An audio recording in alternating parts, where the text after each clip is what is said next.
Hello. हाँ सत साहब भगत जी। सत साहिब जी। अरे हम मुनीब दास बस्ती से बोल रहे हैं, जिला बस्ती यूपी से। बताइए जी।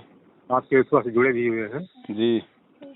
हाँ तो भैया तुम्हें संदेह था थोड़ा सा जो है, जैसे परमात्मा का जो सतनाम का मंत्र है उसमें जो है गुरुजी सत्संग में कहते हैं कि जो अक्षर दो अक्षर का भेद बतावे मतलब खावे एक छुड़ावे। तो अक्षर का बात तो करते हैं, लेकिन मुझे ये नहीं समझ में आता कि जैसे कि ये शब्द हैं दोनों, अक्षर का जो दोनों शब्दों में लिखे हुए मंत्र, ये थोड़ा मेरे समझ में नहीं आ रहा कि समझाते हैं आप। देखो भगत जी एक बात बताऊं। परमात्मा सत्संग में कहते हैं कि आध्यात्मिक क्षेत्र में व्याकरण का ज्यादा महत्व नहीं होता है। अच्छा अच्छा। दूसरा, आप जी ओम लिखोगे, कैसे लिखोगे? ओम है, ओम हो गया ना, दो अक्षर है ना। और गीता क्या कह रही है? ओम इति एक अक्षर, ओम इति एक अक्षर ब्रह्म व्यवहारण माम अनुस्मरणम। तो ये तो दो हैं, ओम है। ओम आप सुबह सुबह जाप करते हो ना, ओम ओम है। और गीता उसको एक अक्षर बता रही है, ओम इति एक अक्षरम। तो भगत जी ये मदन पंथियों के जो है ना, ये फेंके हुए काल भगवान की तरफ से ये जाल हैं, इनमें फंसने के बजाय परमात्मा के सत्संगों पे ध्यान दो। ठीक है। आध्यात्मिक क्षेत्र में व्याकरण का ज्यादा महत्व नहीं होता है। ये व्याकरण तो उन मूर्खों ने अपने हिसाब से बनाई है जो उस परमेश्वर की वाणियों को नहीं समझ पाए या जो उनकी भाषा को नहीं समझ पाते हैं। सही कहा। ठीक है, व्याकरण का महत्व नहीं है। भगवान ने कबीर सागर में कोई व्याकरण थोड़ी लिख के गए थे।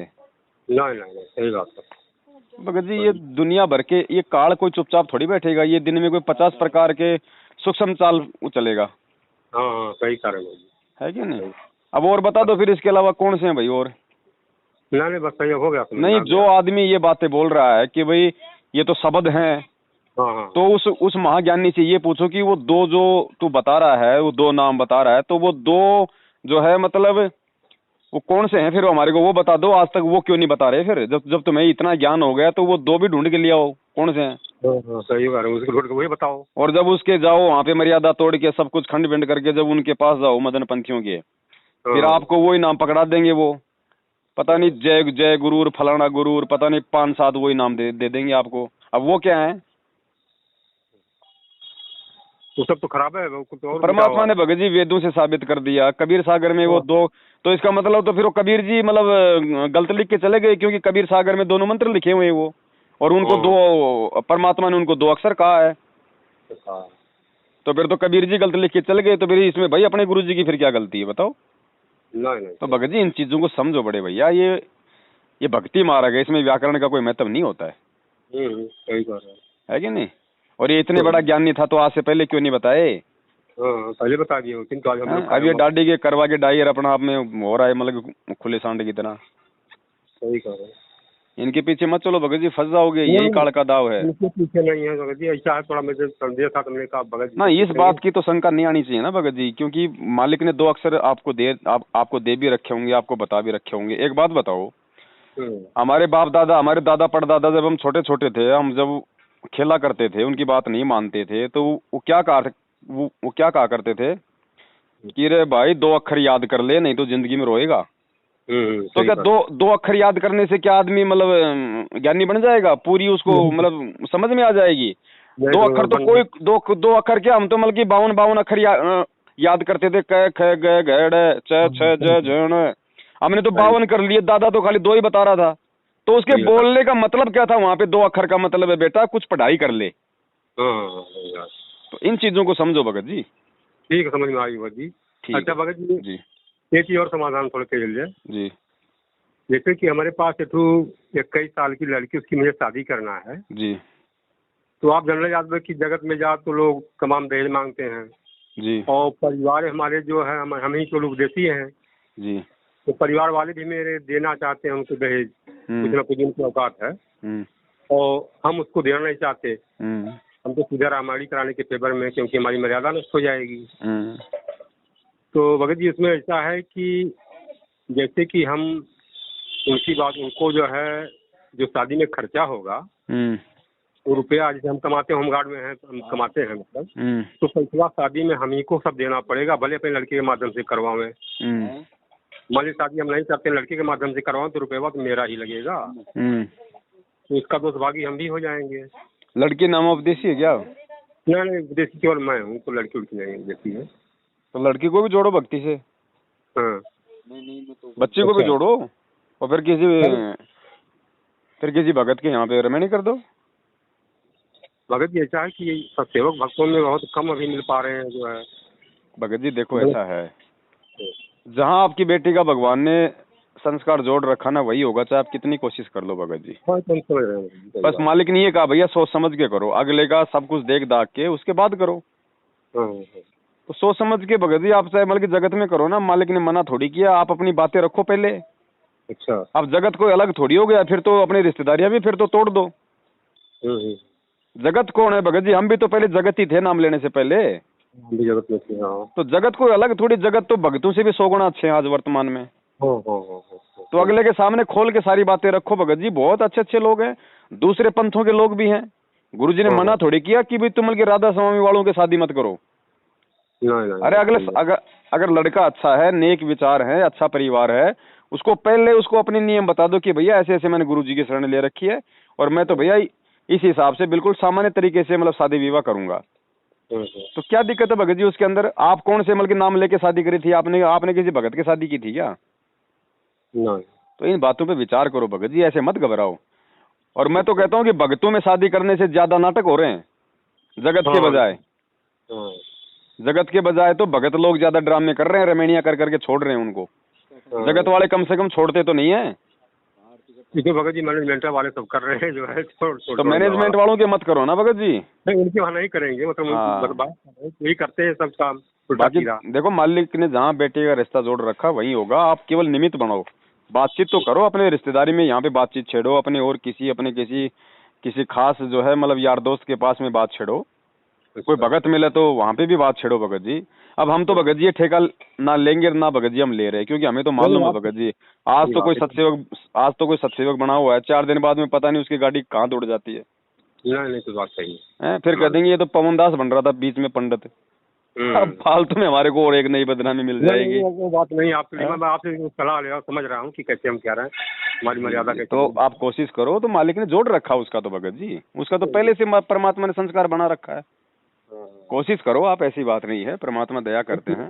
लेकिन भगत जी परिवार वाले नहीं मानते हैं। देखो भगत जी देखो वही बात है, ज्ञान समझ में आ गया तो फिर सिर धड़ की बाजी है। या तो अगर नहीं मान रहे हैं तो फिर सारा छोड़ दो ना परिवार वालों पे। अगर इतने ज्यादा अगर चिंतित हैं तो उनको भैया पैसा भी तुम ही लगाओ, सारा काम तुम ही करो, मेरा कोई लेन देन नहीं है। अब पैसे तो आप दोगे, ब्याह वो करेंगे। सही कर रहे हैं भैया फिर तुम ही करो ना जब तुम्हें इतनी चिंता है तो। और नहीं है तो फिर साइड में हटो, मैं करूंगा मेरे हिसाब से। और आपके भगत जी 5-10 लड़की होती तो फिर कौन करता? वो चलो एक का कर देंगे, बाकियों का फिर कौन करता? तो हमें ही करे पड़ती है। तो क्यों उनके पीछे पड़ रहे हो भगत जी? भगवान मिला है बड़ी मुश्किल से, अपनी मर्यादा निभाओ भगत जी। तो ये अरे नई शादी होगी तो कौन सी बड़ी बात है, मुझे ये बता दो आप भगत जी। नहीं होगी तो उसके संस्कार में नहीं है। मीरा ने बेचारी मीरा की तो जबरदस्ती शादी करी थी, वो तो शादी नहीं करवा रही थी। और लास्ट में छोड़ी हुई फिर, और शादी करवा के आप और हम कितने सुखी हैं वो देख लो भाई। सही बात नहीं। तो बेटियों का जहाँ भगवान ने रिश्ता जोड़ रखा वो अपने आप ले जाएगा भगत जी। एक रुपए का वो मत करना जबरदस्ती। कहीं आप सोचो भाई बेटी 21 साल की हो गई, 21 साल कोई भगत जी ज्यादा नहीं होते हैं, ध्यान रखना। आजकल 24, 25, 26 साल तो वैसे नॉर्मली लोग मतलब शादियां करते हैं ऐसे। और फिर तब तक तो परमात्मा लेंगे भगत जी, ज्यादा समय थोड़ी रहेंगे अब। उसके बाद फिर कौन बचेगा? वही बचेंगे जो बिल्कुल अच्छी आत्मा होंगी। वो तो फिर आप चाहे आंख बंद करके रिश्ते करो, फिर तो थोड़ा इंतजार करो, जल्दबाजी में कहीं ऐसा ना हो फिर आपके ये भक्ति से ध्यान हट के फिर उस बेटी पे लग जाए। ना ऐसा बात ना हो पाई, यहाँ तो कोशिश है। हाँ कोशिश है जैसे कि तो अपने जैसे बिरादरी जैसे है, जो अपनी जात बिरादरी संसारी बिरादरी जो है उसमें भी लोग इसी में करते हैं शादी। तो क्या जो है आप बिरादरी से हट के भी कर सकते हैं कि खाली बिरादरी में करना पड़ेगा? वो देखो भगत जी आपका पारिवारिक मामला है, मैं उसमें कुछ नहीं कर सकता हूँ। बाकी तो भगत के लिए कोई जात पात तो होती नहीं है, परमात्मा ने बता दिया। अब वो तो देखो आपका अपना परिवार, आपका अपना, अब आपके ज्ञान आधार पे भगत जी आप कितनी लोक लाज मानते हो, आप अपने भाइयों से, अपने समाज वालों से आप कितना मतलब की भय खाते हो। अब ये तो आपके ऊपर निर्भर करेगा। नहीं तो मालिक का तो विधान है, जीव हमारी जाति है, मानव धर्म हमारा। जब परमात्मा की इस विधान पे हम नहीं चलेंगे तो जगत वालों से हम क्या उम्मीद करेंगे फिर? नहीं, तो ये हम नहीं चलेंगे, जगत वाले क्या चलेंगे? हैं?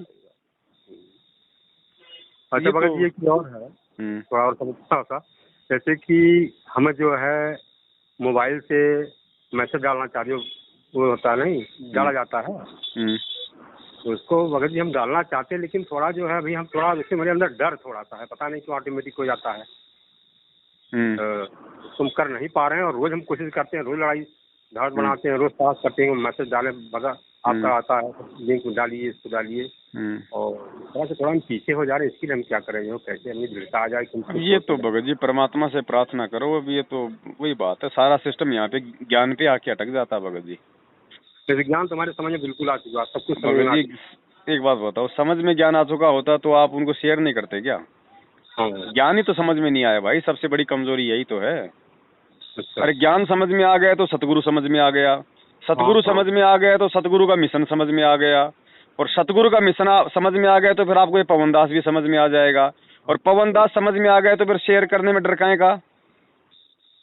भगत जी ये ऑटोमेटिक हो जाता है, बस यही मुझे समझ में नहीं आ रहा कि क्यों ऑटोमेटिक ऐसा हो जाता है। तो भगत जी अब आपके संस्कारों पे है बड़े भाई, उसमें तो मैं कुछ वो नहीं कर सकता। वो तो आपको ही परमात्मा की भक्ति करके, परमात्मा से प्रार्थना करके, थोड़ी हिम्मत दिखा के खुद ही मजबूत करने पड़ेंगे, है ना? अब उनको दंडवत प्रणाम करके हम कल जो है फिर करेंगे, मतलब कोशिश तो भाई करनी पड़ेगी, चाहे आज कर लो चाहे कल कर लेना। अगला जन्म बढ़ाओगे तो उसमें भी परमात्मा यही परीक्षा लेगा, ऐसी ही आपको परीक्षाओं से गुजरना पड़ेगा। भाई लोहे को जब तक गर्म नहीं करोगे कोई चीज उसकी बनती है क्या? नहीं बनता। अब लोहे को थोड़ा सा आग में लगाओ, नहीं मेरे दर्द हो रहा, तो कभी जिंदगी में उसकी कीमत नहीं बनेगी। उसको तपना पड़ेगा आग में भाई। तो मौका है आज ही तप लो ना, फिर कल दर्द होगा, इसके बजाय आज ही हो लो ना, सही कह रहे हैं, है ना? तो कोशिश करो भगत जी, कोशिश करने से तो बात बनेगी। गुरु जी कितना संघर्ष कर रहे हैं भगत जी, क्या क्या उन्होंने सहा है, कम से कम उसको देख के तो कर लो भाई। सही कह रहे हैं भाई, वो किन के लिए कर रहे हैं?